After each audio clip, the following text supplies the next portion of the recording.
Welcome back to your next lesson on tips and gratuities. In this lesson, we will cover tipping etiquette, is it expected, who to tip, when to tip them, and how much. In this section of our lesson on tips and gratuity, I wanted to take a few minutes to discuss with you proper tipping etiquette. When brides ask me if they need to tip a certain vendor, I always begin by telling them the basics. And the first is to use your discretion. Tipping is always at your discretion, and should you choose to give out gratuities to your wedding vendors, it should be given to those who go above and beyond the service you have paid them for. Because remember, although service charges may be spelled out in your contract, tipping, although definitely not mandatory, is always appreciated for a job well done. Tipping up front.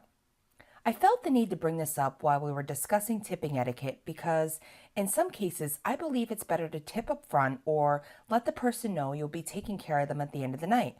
I say this because if you've ever worked in an industry where most of your income is based off tips and a customer acknowledges ahead of time they'll be taking care of you for the service you provide them, then more than likely you feel inclined to go above and beyond your job duties and provide the customer and their guests with exceptional service, knowing you'll be rewarded for it.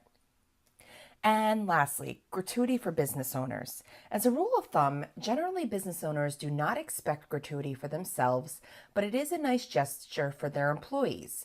For instance, most photographers who own their own business do not expect you to tip them as you're already paying them for their service. However, if they brought along an extra employee to help them capture some of your moments, you would want to tip their employee. If you have hired a small business owner who runs a company on their own, like let's say your ceremony piano player or a family friend who made your cake out of their home, while a gratuity is not expected per se, it's always appreciated. So now that we know the proper etiquette, let's break it down and go over who to tip, when to tip them, and the standard amount. Limo drivers.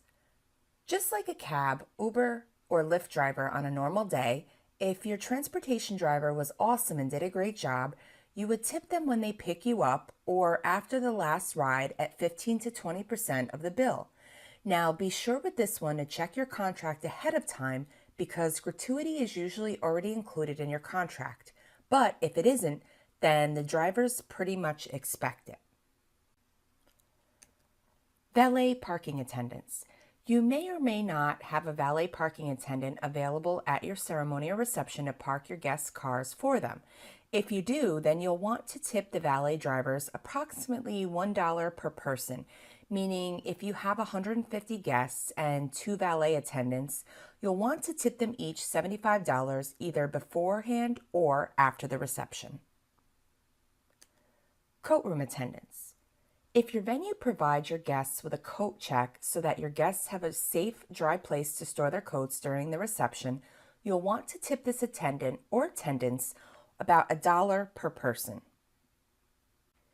And the same goes for any restroom attendants if they are provided to you by your venue and you choose to use their services. Wait staff and bartenders. Now, this is one of the most important ones we'll discuss. Because your food and beverage bill will run you approximately half of your budget, these employees will be doing most of the work, serving, preparing, and cleaning up after your guests. And generally speaking, these employees, just like at any other restaurant or bar, earn a very small wage hourly, so their income depends on the tips they receive. And for most functions held at a venue, how it works is at the end of the night, the tip of 15 to 25% should be given to the catering manager or banquet manager, and they from there will split that tip amongst the employees who worked that evening. Just so you have an understanding, let's say for argument's sake that you have 150 guests that the caterer is providing food and beverage for at $100 a person. Your catering bill would then come out to be approximately $15,000. Now let's say to serve that many guests, your caterer is providing 6 table servers, 4 prep and our buffet servers, and 3 bartenders. If you wanted to tip 20% of the bill to the staff that would come out to approximately $3,000, which is then divided amongst all the staff members, including the prep people that you may not physically see behind the scenes, and distributed to by the caterer or the banquet manager. DJ and MC. This one is fairly cut and dry. At the end of the reception, you should tip them $50 to $150 each, again, depending on the quality of their service. And the same goes for musicians and entertainers. At the end of the reception, they should be tipped $25 to $50 per person for a job well done. Hairstylists and makeup artists will generally, just like when you go into a haircut, expect a gratuity if they do not own the business, and you should tip them after they're all done and you're all beautified at 15 to 20% of the contracted price. Now, for those drivers and employees of rental companies, florists, or bakeries, you'd want to tip them once their delivery is made and set up at the rate of about $5 to $10 per person. Wedding officiant or clerk. It is not customary to tip religious officiants such as ministers, rabbis, or priests. However, in lieu of a tip, a donation to their house of worship is always suggested. Now, be careful if you're getting married by a civil employee because that can be illegal to tip. But for all other officiants, a gift certificate or nice personal gift would most definitely be appreciated by them. Photographers and videographers.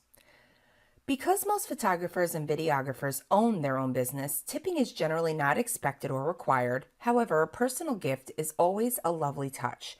Now, if they have assistants, you would want to possibly tip them $25 to $50 each at the end of the night. Similar to photographers and videographers, most wedding planners and coordinators own their own business and do not expect to be tipped for their services. Now, if your planner went completely above and beyond and you just could not have imagined your day without them, then a 15% of their fee tip or a personal gift would be a very kind gesture. Now for some tips on tipping. Remember, the fewer vendors you hire, the fewer tips you'll have to pay out, and tipping is completely up to you and your discretion. You should check your contracts carefully to be sure gratuity is not already included in the contracted price. You want to make sure that you factor your tips and gratuity into your wedding budget. And leaving a great review if you are happy with the service is always appreciated by any vendor. Tipping is usually done with cash and should include a thank you note. And finally, pre-make your envelopes and label them and have your wedding coordinator or someone you trust to disperse them on your behalf at the end of the wedding. So that does it for this lesson. I hope you've enjoyed it and learned a few things, and we'll see you in the next one.